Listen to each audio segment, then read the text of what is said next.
বান্দা, এরে যুবক, একটু আমলনামার দিকে চোখ দুটো বন্ধ করে তাকায় দেখো। গুনার কারণে আমার হাত না পাক, আমার জিহ্বা না পাক, আমার অন্তর না পাক। গুনার কারণে আমার চোখ দুটো না পাক, আমার পা না পাক। আমার মতো জাহান্নামের আসামি আর কেউ নাই। আজকে এই ময়দানে চোখের পানি ছেড়ে আল্লাহকে মায়া করে ডাক দাও, রে মালিক, আমি জাহান্নামের আগুনে জ্বলতে পারবো না। কেউ যদি একটা বেত দিয়া বাড়ি দেয় সহ্য করতে পারি না রে আল্লাহ।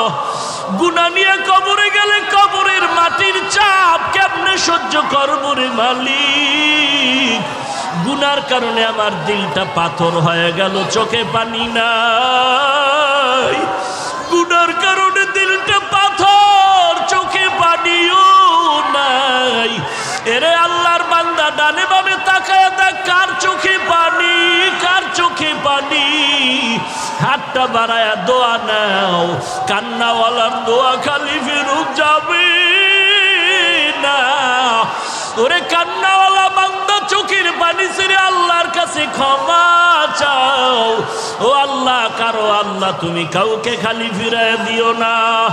জাহান্নাম থেকে মুক্তির ব্যবস্থা করে দাও। গুনাহ করে জীবনটারে নষ্ট করেছি, আজকে তওবা করলাম, আর গুনাহ করব না, আর গুনার পথে যাব না রে আল্লাহ। আর নামাজ ছাড়বো না, বেপরদায় চলবো না, মা বাবাকে কষ্ট দিব না, আলেম ওলামাদের বিরোধিতা করব না। আয় আল্লাহ, চোখ দিয়া গুনাহ করব না, হাত দিয়া গুনাহ করব না, জবান দিয়া গুনাহ করব না, পা দিয়া গুনাহ করব না। ও আল্লাহ, কুদরতের নজর দিয়া তাকায় দেখেন, আপনার পাগলের দলেরা চোখের পানি ছেড়ে আপনার দরবারে তওবা করে ক্ষমা চায়।